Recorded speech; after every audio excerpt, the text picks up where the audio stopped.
Alô? Ah, o técnico tá vindo? Mas ele vai demorar muito? Ah, é rápido?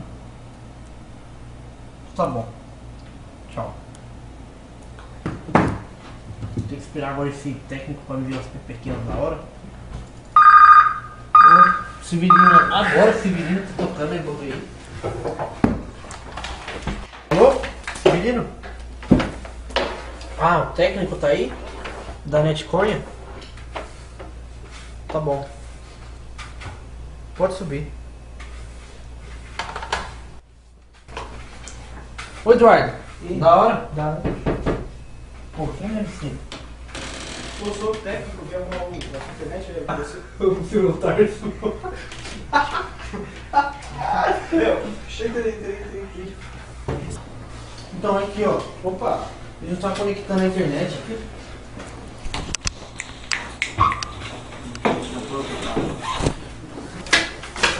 A mina! O celular, velho, tá. É, eu trabalho, né, com isso, com telecomunicações. Então tá bom, velho. Puta, vamos logo aqui, mano.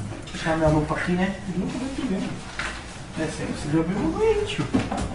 Quando começou isso? Começou hoje de manhã, eu fui entrar e tô vida louca. Uma FIFA da saúde pública. Ô, Eduardo, para de ler meu bagulho aí, tio. Vai lá no seu cu, fazendo trabalho aqui. Ah, tá bom então, tio. Desculpa aí, cara. Para de ler aí, Eduardo, caralho.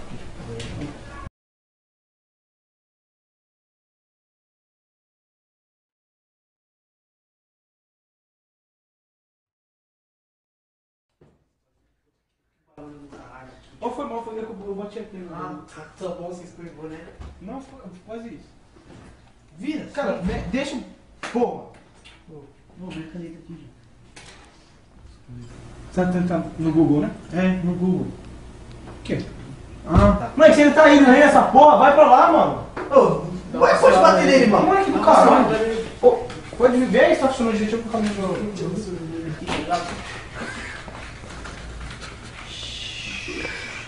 X. É, tá da hora aqui. Tá, vamos embora lá, vamos lá ver qual foi. Só te empurrando o pé aí, cara. Freio do caralho, inútil. Ah, eu vou te bater. Opa, falou, mano. Falou? Falou aí, irmão. Ó, você fala pro.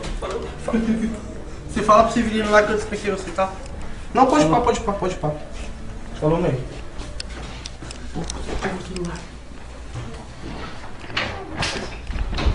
Pô, meu celular! Perdi o celular. Droga.